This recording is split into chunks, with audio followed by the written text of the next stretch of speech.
This is jpeg2RAW, show number 80, and it's April 9th, 2013. And tonight we're joined by Andy Kennelly. Did I say that right this time? All right. Yes, you did. All right. Welcome, Andy. Before we get started, I wanted to go over a few things about the show. And if you're here live, you got to see me mess up the name again. Even though Andy told me the name and we practiced it in pre-show, I still messed it up when we went live. So tonight is the first show, or second show of April, but it's our first show since we ended the contest. We have a monthly photo challenge every month in our Facebook group, and we have 3 finalists based upon the number of likes. So tonight we're going to go over what those 3 are, what those 3 photos are. I'm seeing some notes out in chat. So let's look at. Hold on, let me get this set up. We're going to look at the 3 finalists here, Tim, and then give a little feedback on each one. Andy, you're welcome to give feedback, too, if you want to. And these are in no particular order, but got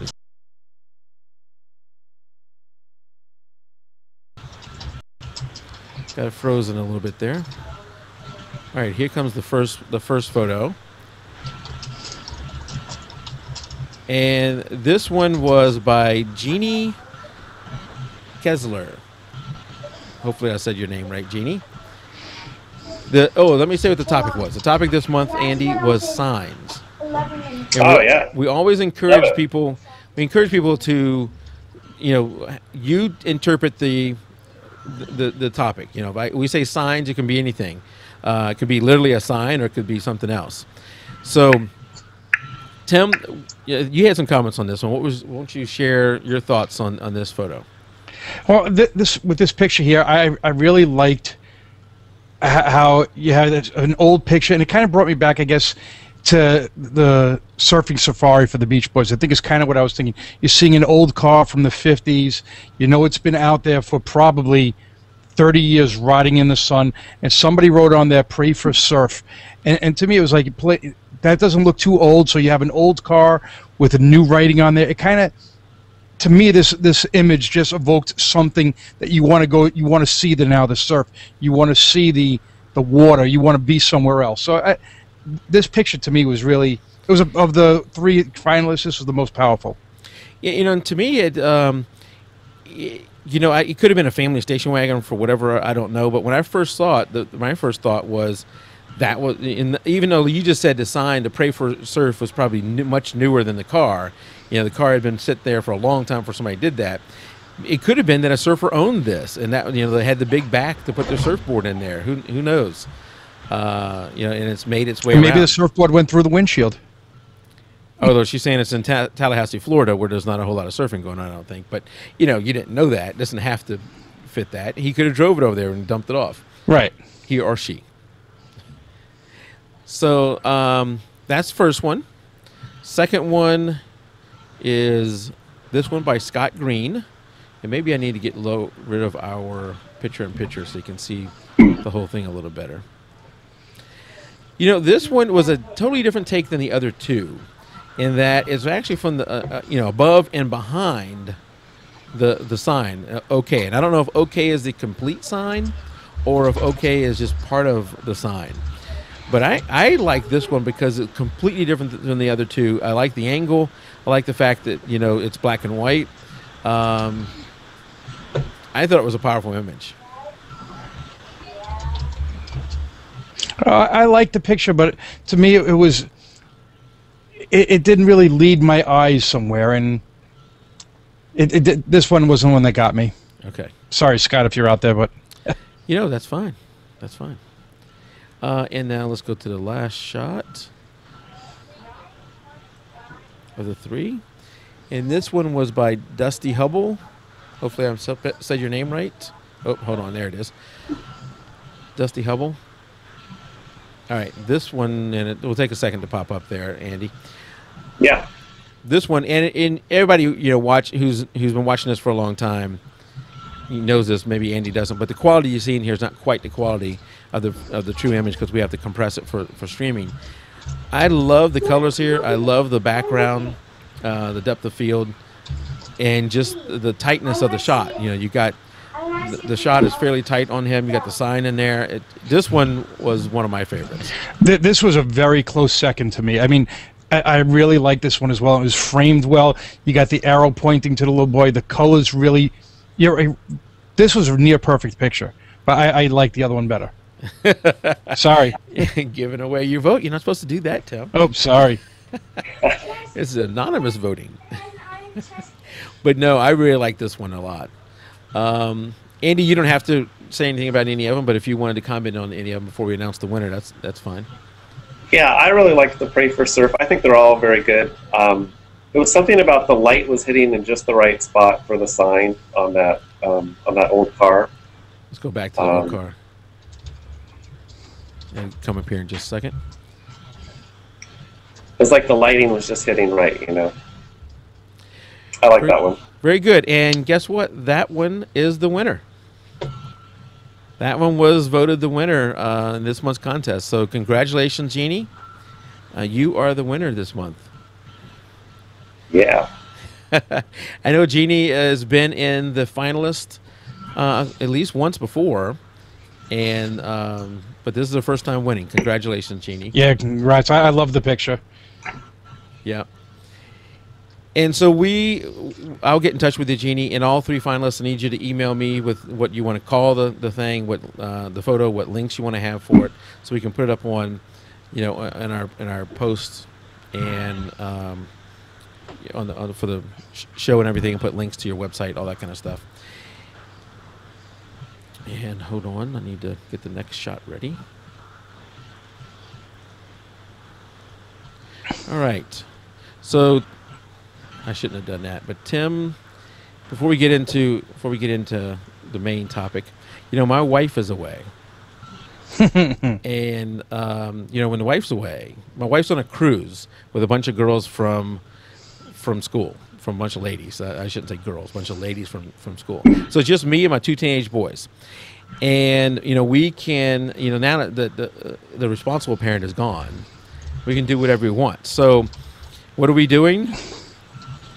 Well, this is what I was doing for a few hours, scrubbing the toilet area where the toilet is. Spent a couple hours doing that. That sounds like a lot of fun. Yeah, with scrub-free stuff, which is not scrub-free. Then my oldest son, and I went and got a whole bunch of cinder blocks and everything, and we are building a wall for storage underneath our deck. So that's what I'm doing. That's what the wild Howard boys are doing while my wife is away on a cruise. Yeah, she's out eating on a cruise, and you're out there underneath the deck. Yeah. So, but you do, we went to my oldest son and I went to Walmart. We were out of everything, so we're going to go to Walmart and get some, whatever we needed. So he said, "I'll make a list." So we go there. Once we got there, I said, "Okay, what's on the list?" He said, "You know what? I didn't make a list." And he's 17. And I said, "You didn't make a list? Well, how are we going to know what to get? How are we going to know what we need?" He said, "You know what, Dad? I decided we don't need to know what we need. We only need to know what we want." Oh boy, he's dangerous already at 17. And I said, "That is an awesome idea. What is that we want? Let's just go down every aisle, and everything we want, we'll just put in a basket." And that's what we did. That's very dangerous. That's like shopping when you're hungry.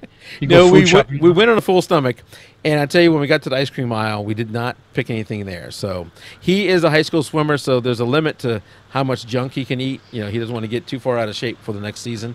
So I don't know. I always heard that swimmers have like that metabolism where they have to eat a lot because not when they're not training.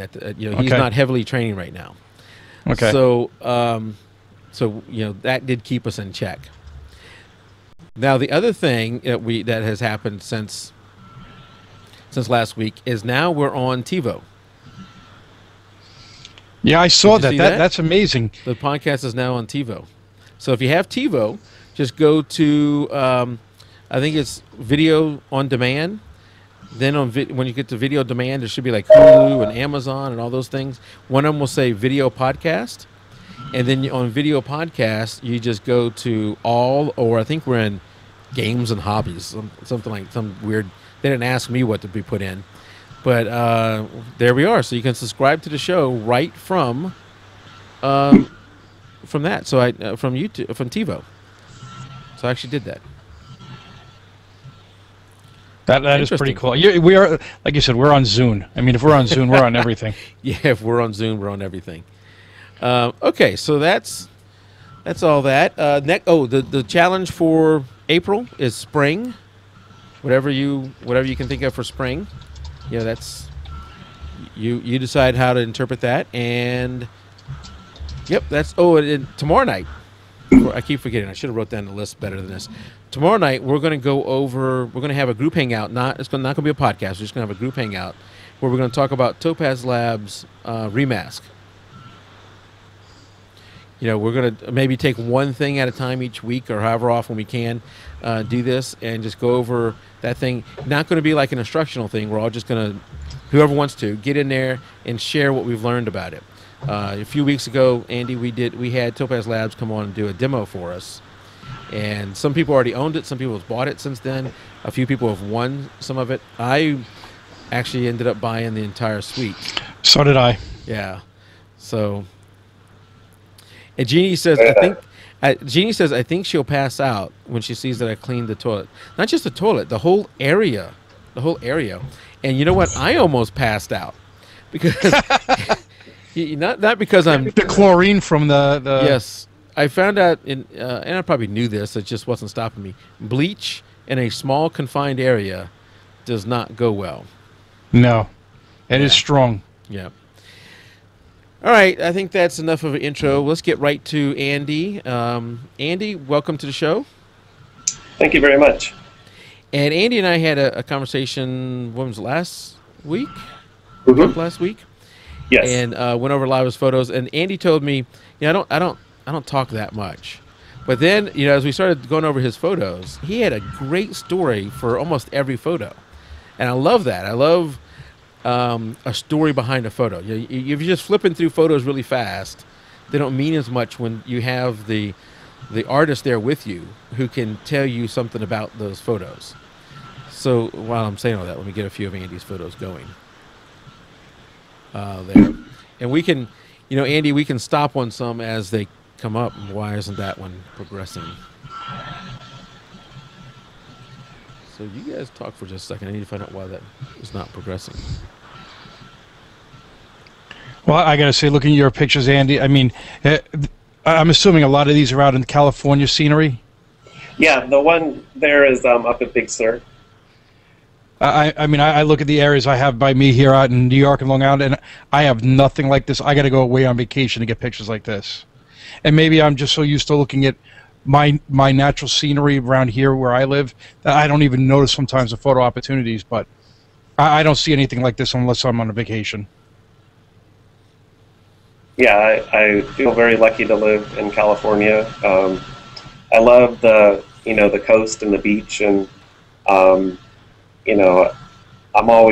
actually work in Hawthorne, and so I'm always scouting, like looking for new locations, and on my lunch break, or there's some pretty cool locations just 10 minutes from the office. So, well, that's can't get any better than that. I go 10 minutes from my office and I've seen nothing. Yeah, that's something to have. To be able to. Sometimes you need to go a little bit further than the house, because I have the same problem, Tim. Is finding a place to go. I need to go a little bit further than just 10 miles. Well, away. And I'm sure there's something around my house. If I really looked, I'm not far from Long Island Sound, where there's a lot of areas, and I really would just need to get out there and look. Yeah, it's about looking. I think there's probably lots of great photo opportunities where you live. Just my eyes are always looking around at what would make a good photo. This one here, I was just in the light rail up in Seattle, and I was with my wife, and we just started pressing our cameras against the glass as we were going through a tunnel, and took like a 10-second exposure, and that's what came out. The light rail. What is? It's like a metro or oh, okay. Yeah. Okay, so that's what is that a train or something going by then? Yeah, I'm just at the front of a train, and so and I was able to. So that's the tunnel. What's that? That's the tunnel inside the train. Yeah, that's the tunnel that the train is going through. So it's like doing like a right turn, and that's like a 10-second picture. Wow, that is just gorgeous. Yeah. And while we're on a photo like that, let me go to another one that's similar. And I didn't see it at first. Andy had to tell me what this was. Any guess what that is, Tim? You know, the obvious, so you can tell. Well, obviously the fence there, but it's a. Was there a truck driving by? Is that a roadway? Yeah, it's a bus. That's called Suicide Bridge. It's like 5 minutes from my house. It's one of the most historic landmarks in Pasadena, and so I just took. That's like a 3-second picture as a bus went by, and I got the reflection of the sunset. I love shooting that bridge. I always go there with my friends. And that's a reflection off the bus on the right. Oh, that's pretty cool. Reflection off the bus. That's pretty cool. For a second there, I thought since it was a timed exposure, you could see through the bus, but that's a reflection. You can see through the bus too. But those lampposts are actually the reflection. You know. Yeah, I think those are the reflection. That's pretty cool. Yeah. Yeah. Wow. Yeah. So when you obviously you had to be on a tripod here, right? Yeah. This was the tripod, and for this one, I was trying to get the starburst on the sun there, so I stopped down to f20 or so, and then I probably used some sort of filter on that to slow it down too. Okay. Do you ever? That was a couple of years ago, so I don't really remember. But do you ever feel unsafe doing these?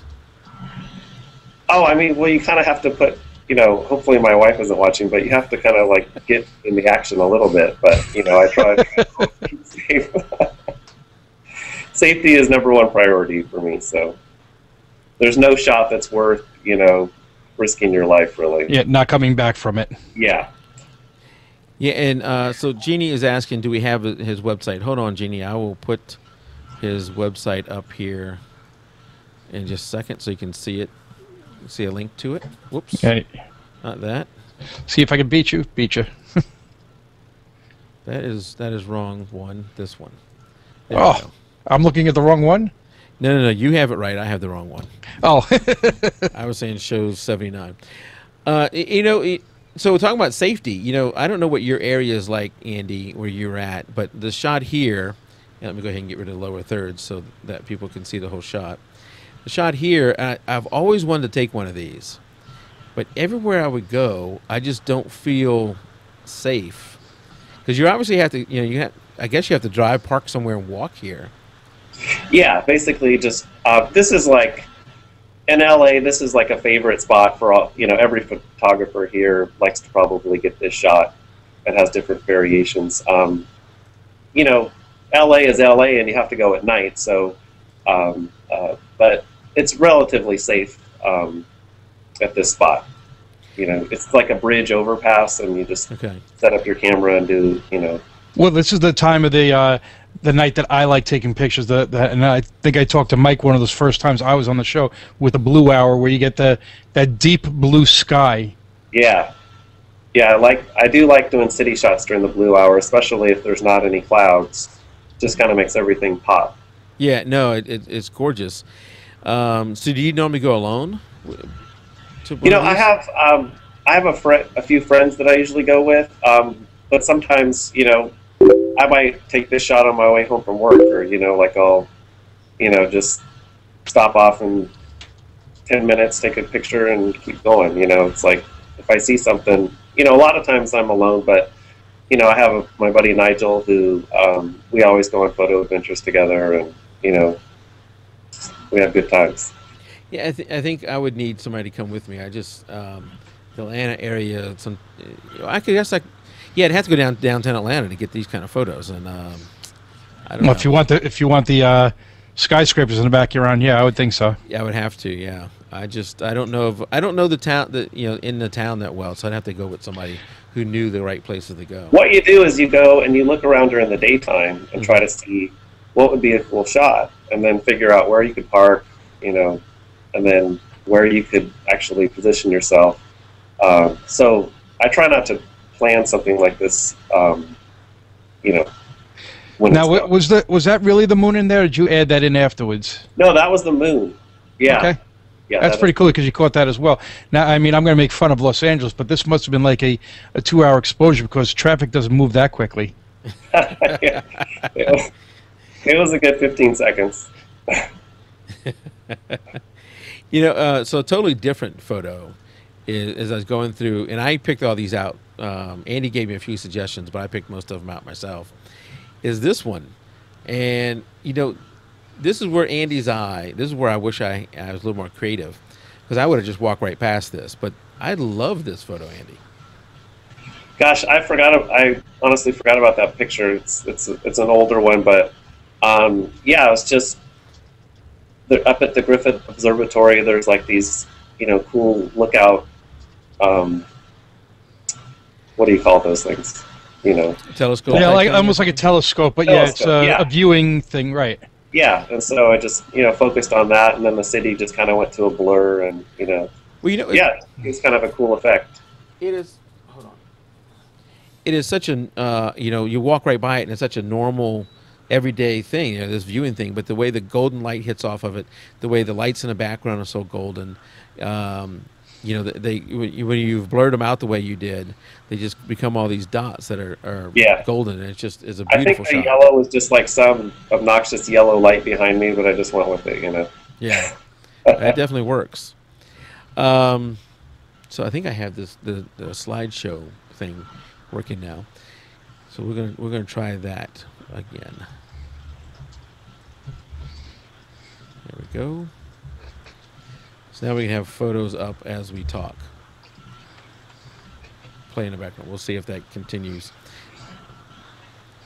All right, so Andy, you know, you wanted to. We'll have these photos just play in the background. We can stop on one later if we want to talk about it.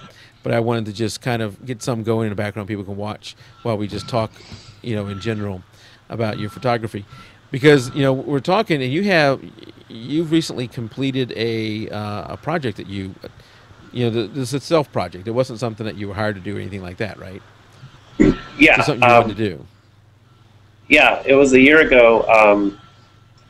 One thing that I like to go out and take pictures with my wife, and so we'll go around the city, and I wanted a camera that was more interesting than just like, you know, my Canon digital camera. So she kind of got me into you know, shooting in film, and so I picked up this old. This is it. It's an old Hasselblad, and nice. So I started doing a stranger project where I would just meet a stranger, take a picture of them with my film camera, and then I would, you know, post it. So the goal was to do 100 in a year. So I just completed that last week, and so it was just really cool experience. It was a lot more than just a photo project. It was, you know, just, you know, a people project. It was like I met so many people, and just I learned how to use this camera. It has no light meter and no. It has nothing, no battery. It's just basically, you know, basic old camera. So it was a really fun way for me to learn how to use the camera, and you know, to take what I thought were interesting pictures. Yeah. So you were taking pictures of total strangers. You've never met these people before. Yeah. And you would not just take their picture. Like, you know, I might use a telephoto zoom and do it when they weren't watching me. You would. You were interacting with them and talking to them a little bit and learning a little bit about them and asking them if you could take the picture, right? Yeah, I would approach them, tell them about the project, and it's kind of, this was way out of my comfort zone. Like, I'm not really, like, you know, I don't really normally just talk to strangers in my day. So it was just really a cool experience for me. Yeah, I mean, I met so many cool people, and now that, you know, I look back on my set, and it's just, you know, it's kind of a cool thing to be done with. Yeah, so I wanted to talk, if you wouldn't mind, talk about one in particular, because this one is one that, you know, you and I talked a little bit about, is this guy here, Michael. I think that was his name, right, Michael? Yeah, Michael. He was number 75. Yeah. I was hanging out downtown with my friends, like we like to do, you we'll just ride the metro and, go have margaritas and just hit the city and, basically, how we like to, we'll spend birthdays doing that or, just regular old Saturday.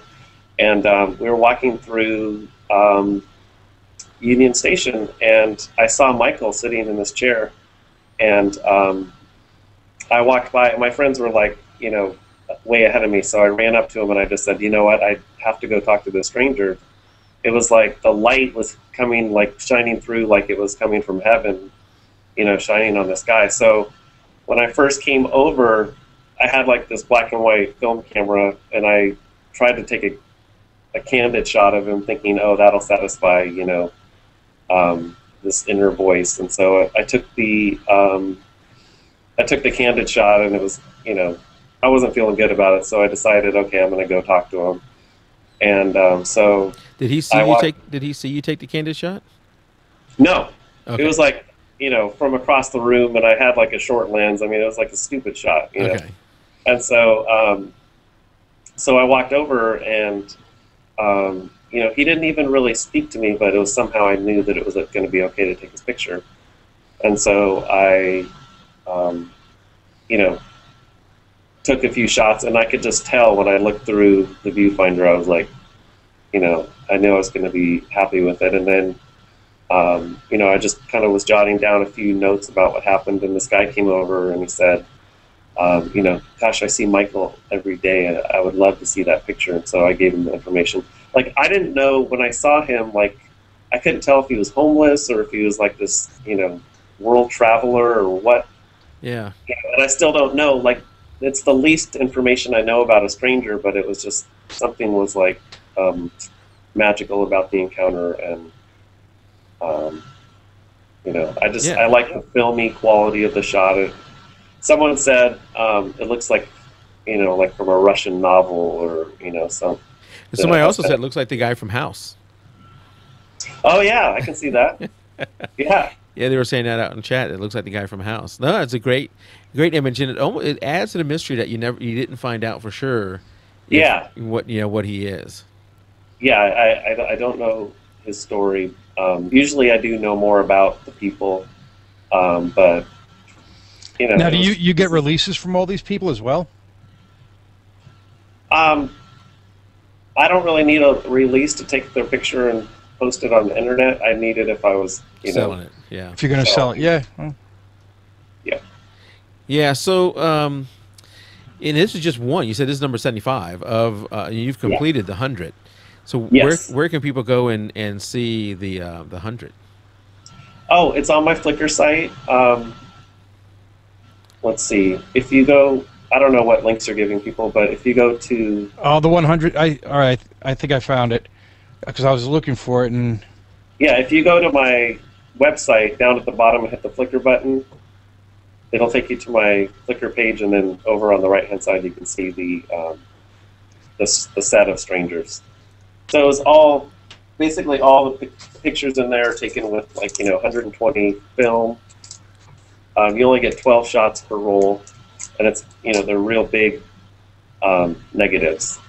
So not really jpeg2RAW type of thing, but it was a personal project, and I really do enjoy the film. It makes you slow down. Oh, there it is. Yep. Wow, you guys are good. I did have a few things prepared. It's just I don't want to get into the details of a couple things we're messing up, but we're good. Yeah. So here is the Flickr page with all that, and we'll put these links in the show notes too for anybody listening. But here you got the thumbnails of each person. Do you have where did they see the story? If I click on one of them, do I see the story of the person? Yeah, when you click on if you click on Michael, you can see the story. So if you just click on the big one.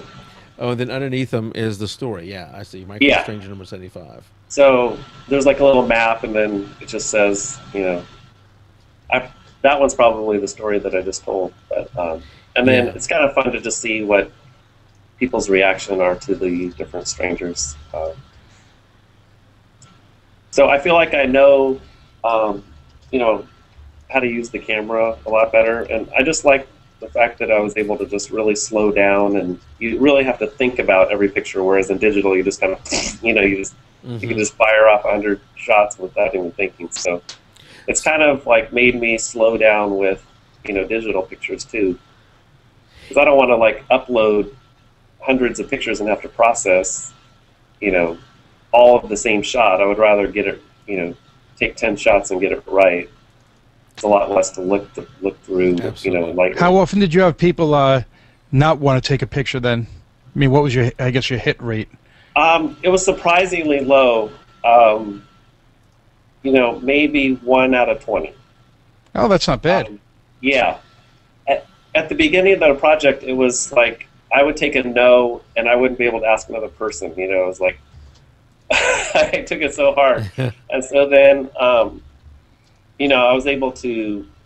By the middle of the project, it was like no big deal. You know, it's like I was able to shake it off, and yeah, so it was pretty low, a lot lower than I would have thought. Yeah, that's a pretty low. Yeah. Yeah, no, that would be good.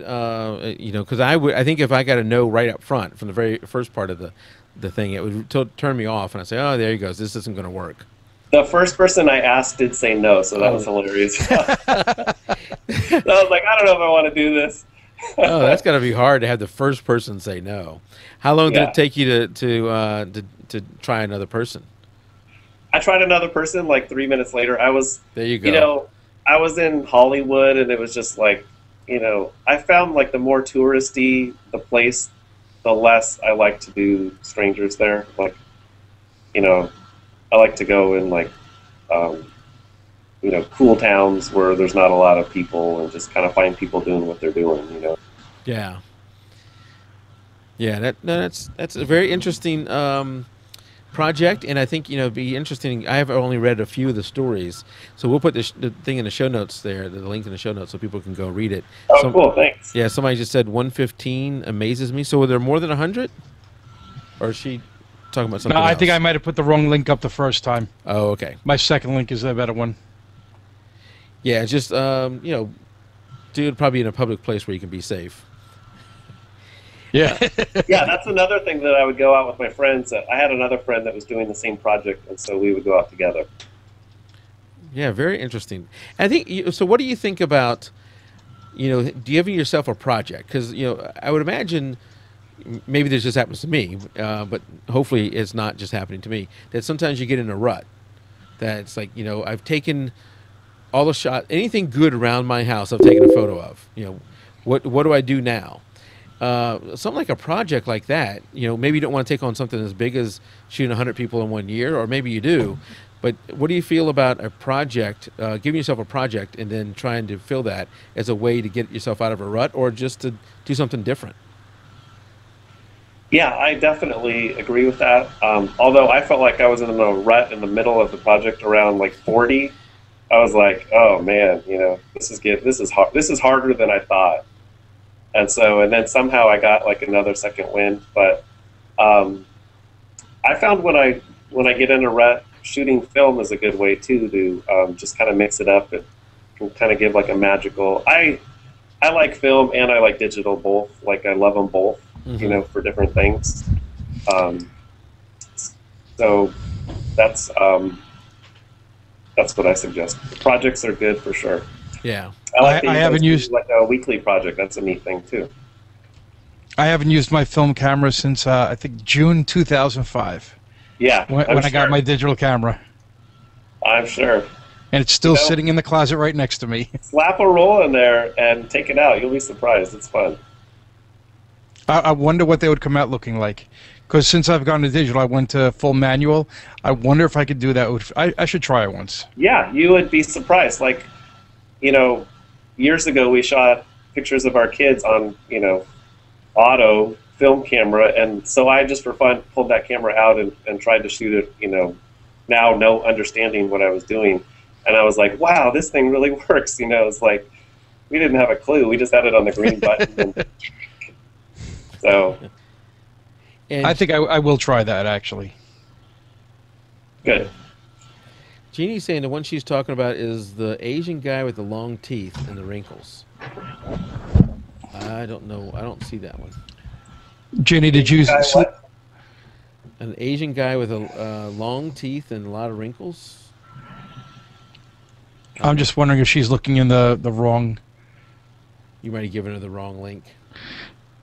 All right. Well, I don't know what that is. So let's move on to the next thing. And something you do good, because you have, how many children do you have, Andy?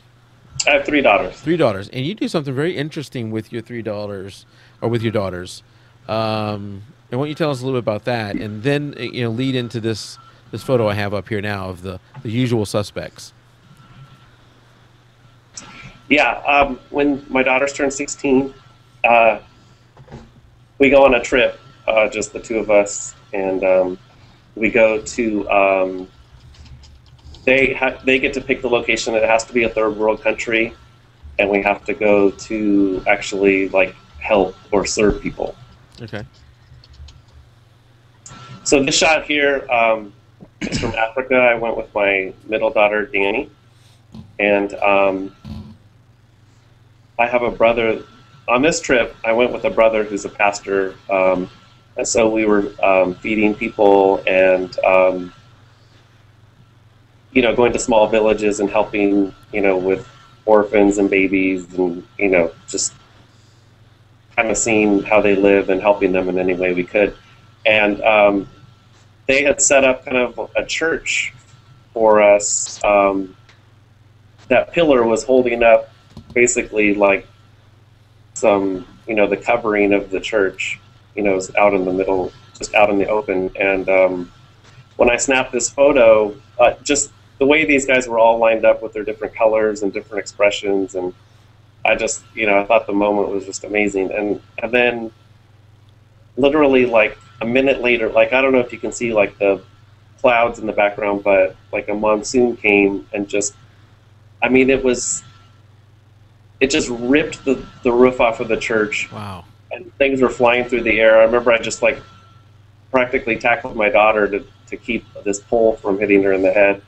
And, when I think back and look at that picture, I can't believe how fast things change over there. Like in Africa, it's like expect the unexpected, because basically every day was just crazy. And what part of Africa was this in? This was in Uganda. Uganda? Okay. Yeah. And I think now, how did the locals respond? I mean, you said you jumped, you grabbed your daughter. How did they respond? Because obviously, I guess they're used to the change in weather like this. They all ran for cover too. It was like just everybody was scattering, grabbing their kids and trying to get underneath shelter. Calm before the storm. We ended up like in these 2 huts with no light and just everybody packed in, and it was raining and wind and just it was just wild. And I love the story, but you kind of skipped over it real fast. But I love the story that you take your daughters to a foreign country and serve people there. Through whatever you're going to do, serving somebody. That's a good life lesson for them. Oh yeah. It's a good lesson for me too. I come back just as changed as they do. But the first trip, I went to Haiti with my oldest daughter. It was actually before the earthquake, and we spent a week in an orphanage. And I honestly didn't know how I was going to be able to spend a week, in an orphanage. But it was like. Yeah, was it this orphanage we have pulled up here? Yeah, so this was like the first site that I saw where these old cribs. Excuse me real quick, it's hot. Yep. And the light just shining through on the babies, and it was just really surreal. I don't know if you have any more of the... there's one that was called Old Soul. I don't know if you have that one. I have access to your website, so I can pull up any that we went to. Old Soul, which... Yeah. What does it look like? And I can... It's a portrait of a... oh, yeah, I found it. I already found it. Hold yeah. on. Hold everybody on chat. Hold on, while I pull it up. So they don't normally allow people to take pictures inside these orphanages because they don't want people misuse the pictures, and they try to take pictures where the kids look really bad, and then they've just come across people misusing them. So I try to take tasteful pictures and assure them that they wouldn't be misused. But this baby was in the orphanage, and I never saw her smile like the whole week that I was there, and I didn't even know she was capable. Yeah. And it was the last within the last hour before I went to the airport, she smiled at me. Awesome. Yeah. So, and that's the thing about the thing I love about your photos, Andy, is that you have a great story behind all of them. Not all of them are happy, but there's a wonderful story behind all of them. And just like that whole trip, which daughter you went to this trip? Your oldest? Yeah. Your oldest daughter. I mean, that had to be an extremely touching thing for your daughter too, to spend a week in that orphanage. Well, it was pretty nerve-wracking because we got back, and then 1 month later to the day is when the earthquake hit. So she had gotten attached to all these kids, and then wondering. Yeah. Right, and there's no real way of finding out what happened to them either. Oh no, we did have connections, and we found out they were all safe and everything. Oh, that's good. That's good. That's good. I'm glad we could have a good news there. Yeah. Very good. So let's move on to something else, because I know there's another photo I want to talk about, but I don't want to get to that one right away. Let's see if I have two ways I have to get to these. Let's do this one next. Hold on. This one. Because I've seen this type of photo before, and I don't quite understand what exactly is going on here. So I know I've heard people say what's going on, but I sometimes just disbelieve that it actually is happening. So can you tell me what's going on there? Okay, so this is a Death Valley. It's a place called the Racetrack.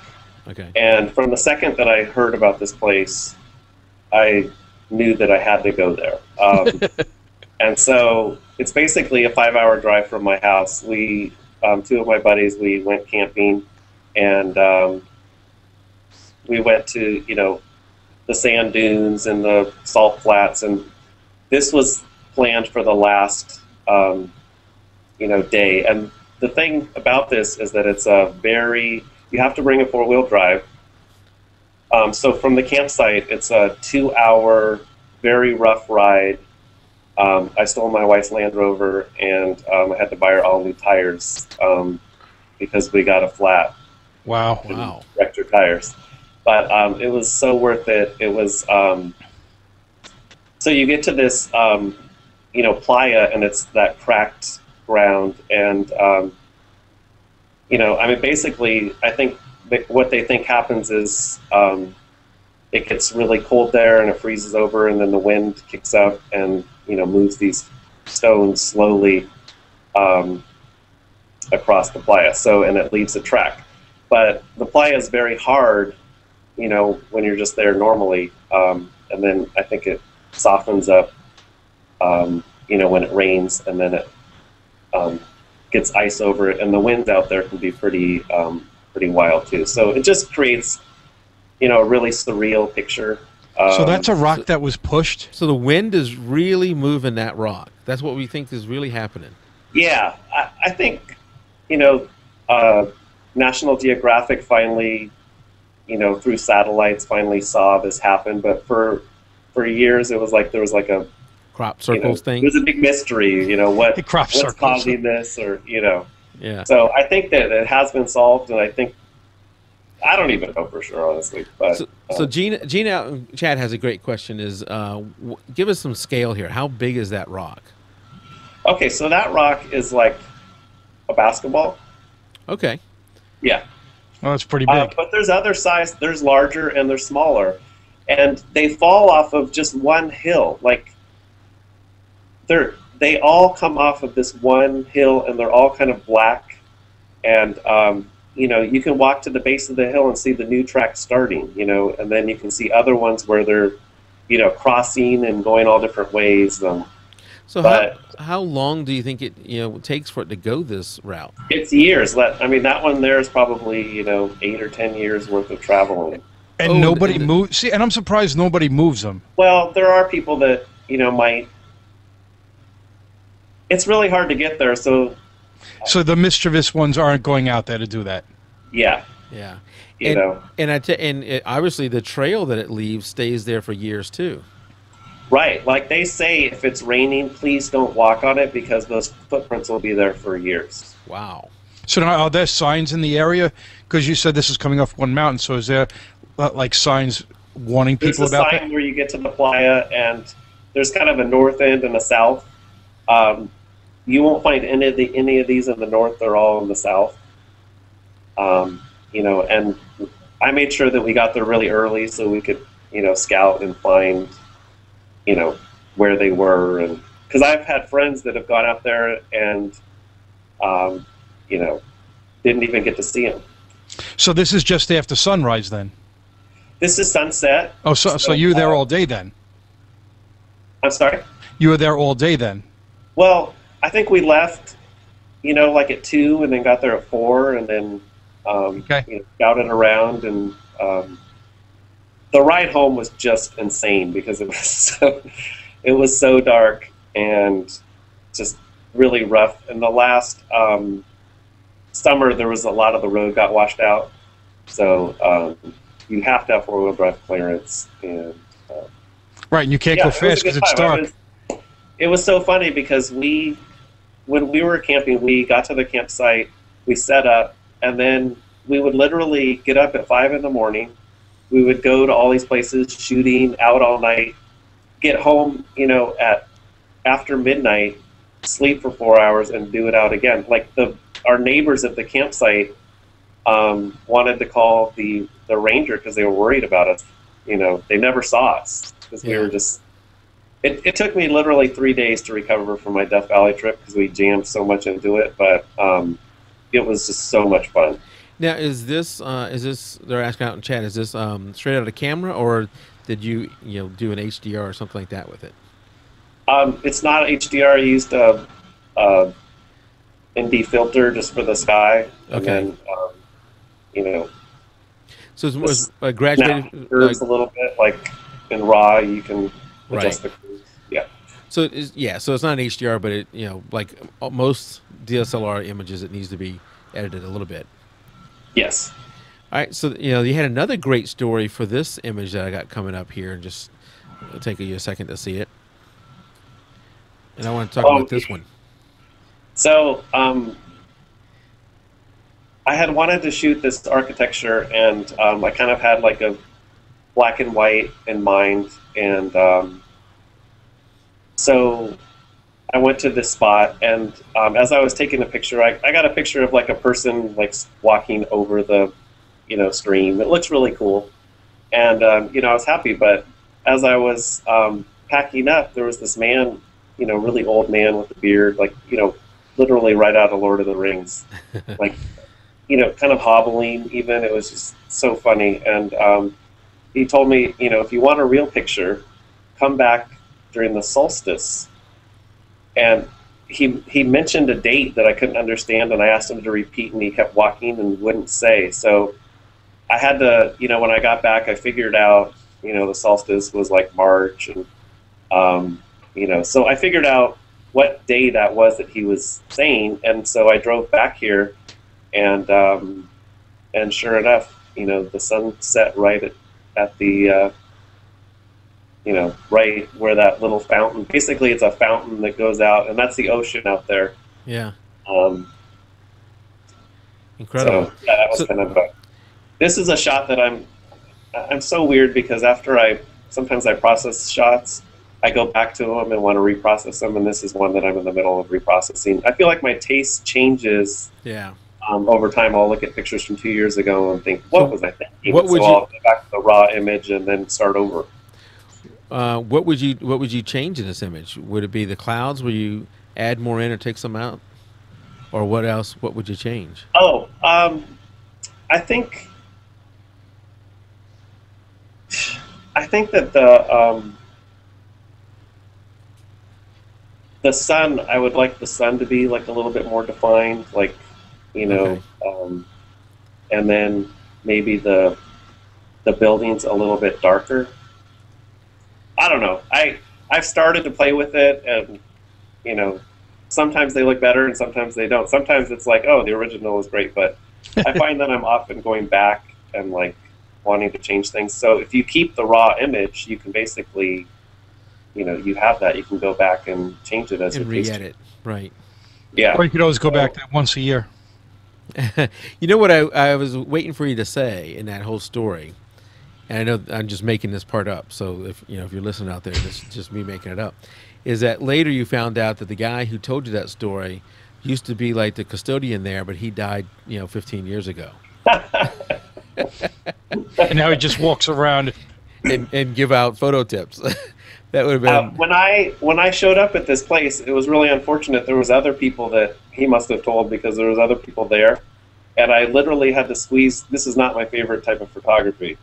I literally had to squeeze my camera underneath two other people. I asked this guy, "Hey, can I just crawl down there?" And when I took the picture, I couldn't even see through the viewfinder because there was no room. There was it was so jammed with tripods. So, and I ended up making a friend. The guy right above me is the guy that I like to shoot with in San Diego. So I made a friend out of it, and yeah. Awesome. So the day you went there to originally shoot it, there was probably hardly anybody there shooting it. There was nobody there. Nobody. But on the day that the best day to shoot it, obviously a lot of people knew that, and you came back and they're all there. I think what happens is maybe someone will see a picture online and then and they might say how it happened, and then more people are interested in it, and so so it becomes popular, and then next thing you know, well, I really don't enjoy that kind of shooting where there's like a big crowd of people. I would prefer to just be kind of with nature and one of when I went to Death Valley, I don't know if you have the sand dune picture. It's I just pulled the wrong one, so let me find the sand dune picture. There we go. It'll take a second for it to come up.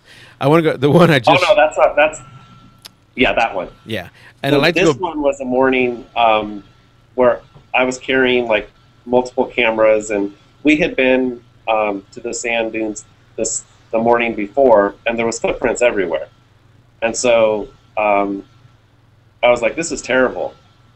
So we decided to come back the next day, but we parked our car a mile away from the parking lot and just cut over into the sand dunes.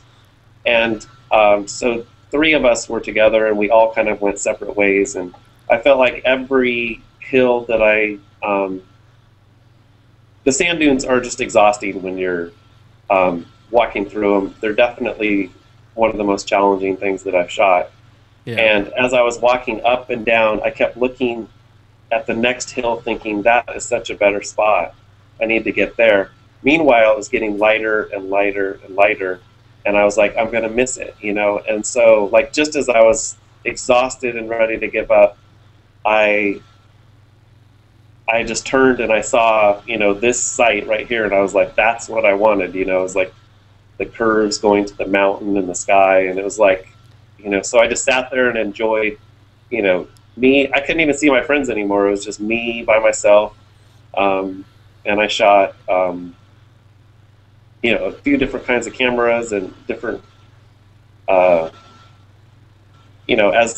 the sun came up, the shadows changed on the hills, so I got all kinds of different cool shots. And that was like a really memorable morning.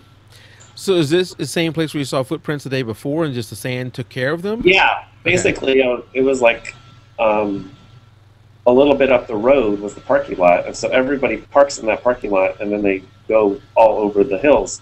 And so, the footprints, it can look cool to have maybe a single set of footprints going along a dune, but you don't want a dunes with all these footprints. So by parking, you know, a little bit down the road and cutting over, we were able to cut out all those. But the thing is you don't know what it's going to look like. It's sunrise. You're walking out there. It's pitch dark, you know, and you're going up and down, up and down. You know, my backpack was like 20 pounds, and it was just like, it just felt crazy. And then, you know, I felt like I was going to miss it. And so I kind of had to have an attitude adjustment. And once that happened, I was just able to enjoy it. And I think sometimes the best shots are the ones where you go away from what everybody else is doing. Yeah. And yeah. Like this one that I have coming up here. I feel like I'm going to sneeze here. Tell us about this one. So this is the tunnel. This is at Yosemite, and this tunnel leads you to a popular view called Tunnel View. So it's one of the most, you know, famous. It's probably the most photographed place, you know, in the United States. One of them. So as everybody was taking pictures of, you know, the sun setting, I turned my camera around and I saw, you know, the tunnel and the sky was just, you know, like quickly moving over it. And so I took that picture. I really liked how, you know, it's kind of an angled hill and the trees and, you know, kind of the vanishing point of the tunnel and the colors in the sky. So, yeah, sometimes just turning around, looking the other way, you can, you know, find something that's really cool. All right, so this is the one I pulled up accidentally earlier. And what are these? What are these things? So this is the salt formations. This is also a Death Valley. Okay. So these are basically the salt formations create these patterns, and it just makes like a really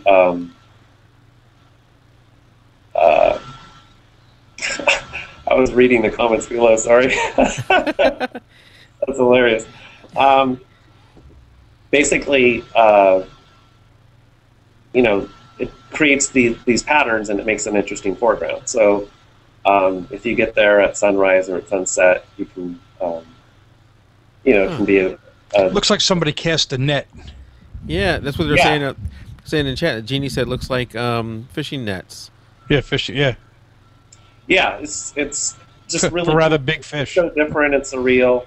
That's what I like about Death Valley is just, you know, the landscapes are so different than what you see, you know, every day. Yeah, that Tim, we need to get out and travel more. Yeah, really. Yeah, I recommend that. This place is called Badwater, and there's, I guess basically there was like a surveyor years ago, and you know, he was writing about the space, and you know, his dog wouldn't even drink the water, and so, you know, he just wrote down Badwater, and the name stuck. So I want to go over a couple more images, because we're getting close to time. But I want to debating on which one should be last. But I don't want this one. No, we'll do that one last. So hold on, we'll come back to that. Okay. You don't know which one I'm talking about. Well, we'll do that one last. I don't. You know which one? No, I don't know. Oh, okay. What are I have? Some of these just questions on what these things are. What is this thing that's coming up here in just a second? Almost like film strips. But it's not. That's like a. I was up in Seattle, and that's the Space Needle. That little, you can see the Space Needle in between those strips. Yeah. And so I was with my wife, and this was like some sort of exhibition that was going on. You know, I think it was next door, and I kind of looked up and saw the Space Needle and these strips, and just, you know, just tried a picture, and it was cool. I did not mean to go through that one quite yet.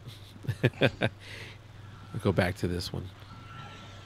I pressed go too soon. There we go.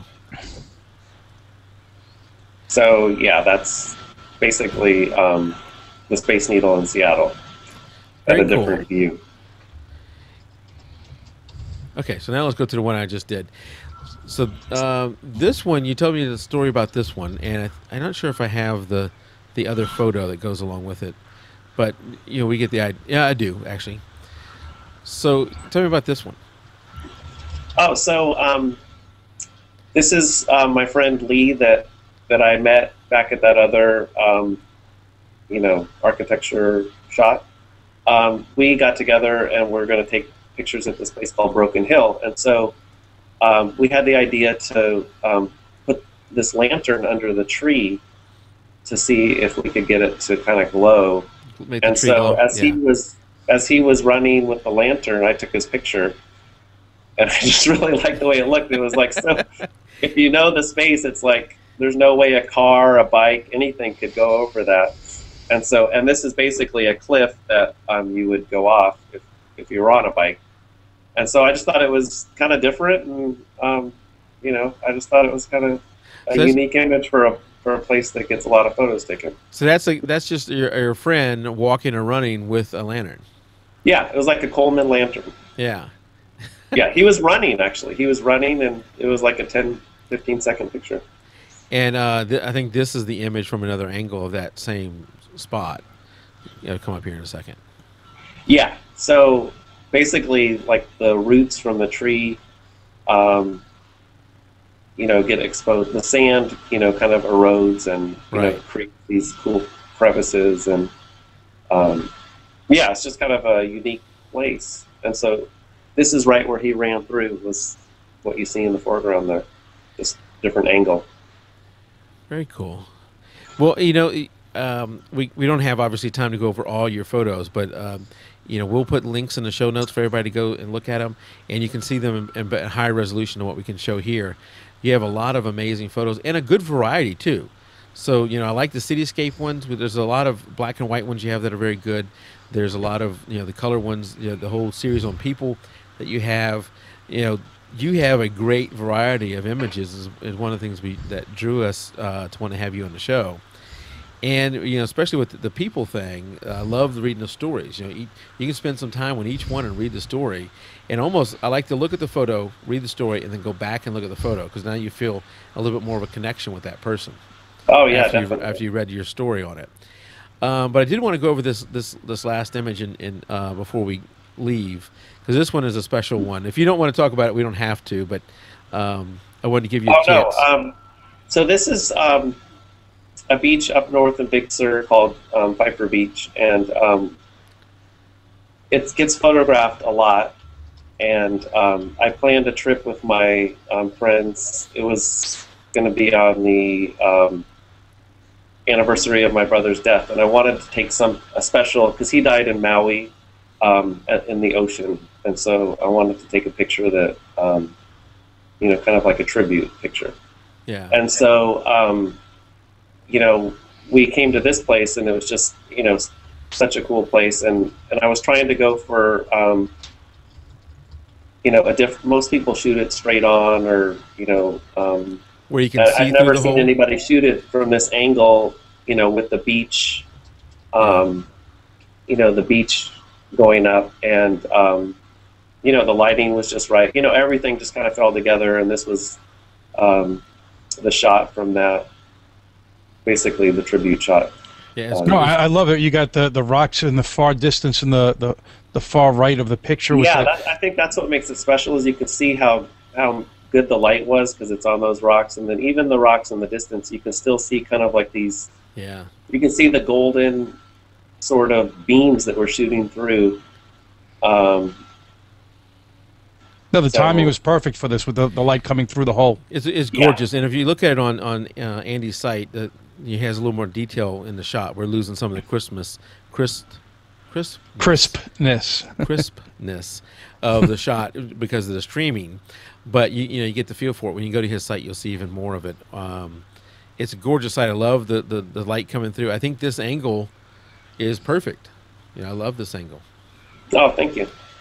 Yeah, and like you were just talking about the rocks in the background, because at first I'm just looking at the big rock, and then as your eyes drift off, looking at the rocks in the What's background. What's cool is when you look at the larger version of this, a lot of people see faces in those rocks. Like if you can look at it really large. Like on Flickr, I have it huge, and if you have a big monitor, you can really see. Like people started putting notes of all the faces and stuff they saw in there, which is kind of fun. They actually mentioned that out in chat, that they see faces there. Would it be on the California coast? I'm looking at your Flickr. Yeah, that's where I am now. Holy moly, you got a bunch of good images here. We're going to have to put the Flickr link there, too, because you can spend a long time looking through those photos. Oh, thanks, guys. You did have one topic we didn't cover that I know we talked about in chat, in the pre-show, so I wanted to give us a chance to talk about that real quick, and that is the pinhole. Hold on, let me... Oh, yeah. So, just another really cool, you said you were in a rut with photography, like you get into ruts. I picked up this, it's just basically a teak box, and, with a hole in it, and you load the film, and you just open the shutter, and it's like, it's so relaxing. It's like the most fun that I've had, taking pictures. You just, walk around, and you can handhold it, or you can put it on a tripod. And basically every shot is a long exposure. How do you know how long to expose it for? Each film is different. I found this app. It's called Pinhole. Basically, if you search on apps and look for, it's like Pinhole Assistant. And so it'll help you calculate how long to hold the shutter open, based on what type of film and what kind of conditions are out. So it's just another, it's kind of just a fun, it gives you more of a lo-fi, but, kind of super dreamy. And what I discovered is that it's really wide. Like this picture here, it just looks like a dream. You can't tell on this little, Right, you can't tell. You need to go look at these on your actual Flickr page and look at them. Now, I like the second one that was in this set with the, it almost looked like a ghosted person in it. Yeah. Oh, yeah, that's me. That's you. Yeah, that's a self-portrait. Basically what I did is I opened the shutter and then I stood in front of it. That's me. I think, yeah, that's me. I stood in front of it and then went back and turned the shutter off, and that was it. So that's pretty cool. It's a pinhole self-portrait. It is seriously, if you're in a funk, it is so fun. So it's nice to try new things. Yeah, it just keeps it interesting. So what kind of film are you getting for this? Is it just? This is 120 again. This this is Kodak Portra. But I really like black and white. I haven't posted any of my color versions yet. Okay. But it's that shot there was like a city hall, and there was a wedding.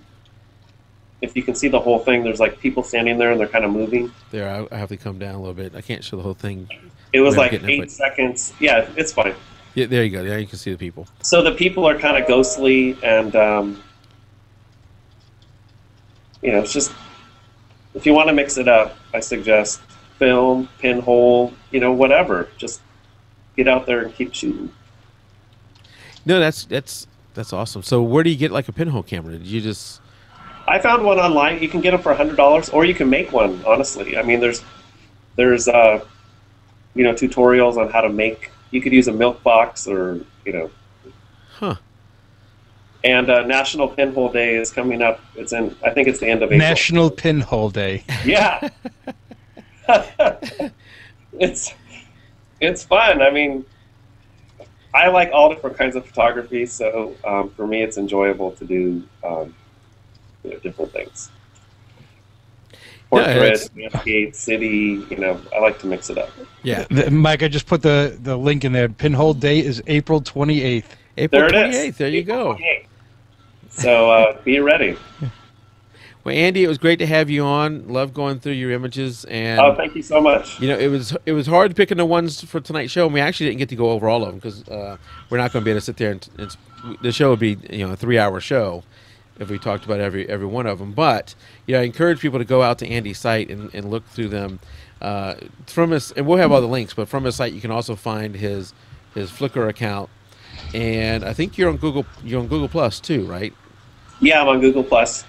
And just recently, my wife and I, she's a photographer. We started a photography business, so we're doing, family shoots and that type of thing too. So just awesome. So that's Andy and Stacy Photography. Okay. Are you putting that in the show notes, Tim, so I can add that later?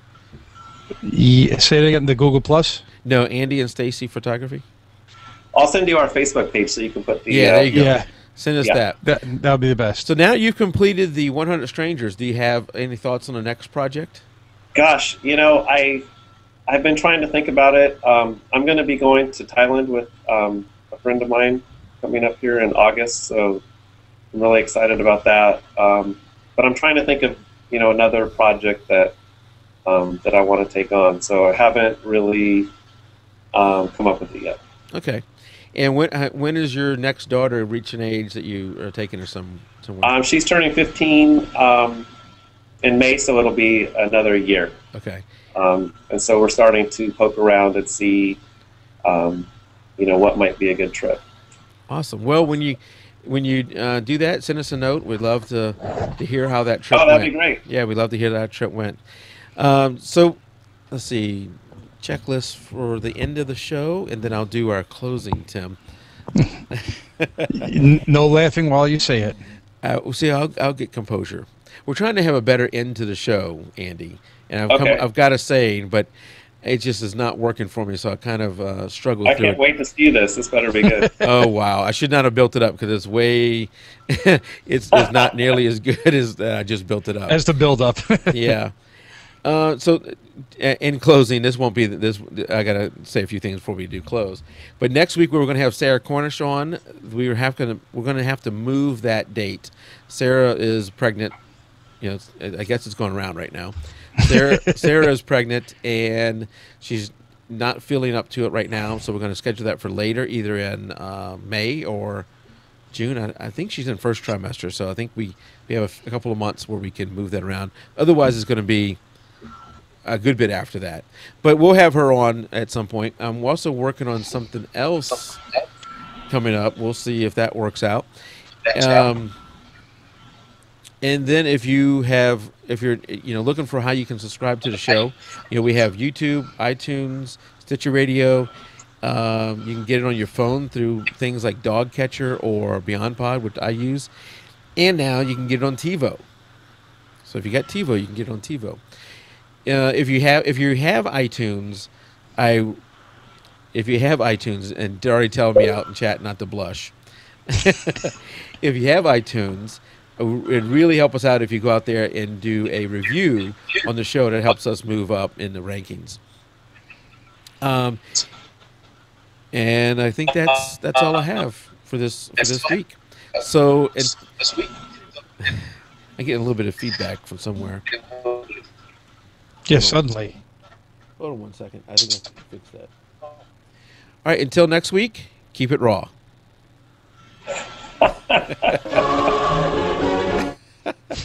There you go, Gina, and I did not blush. You did. I saw you turn red. Oh, I did?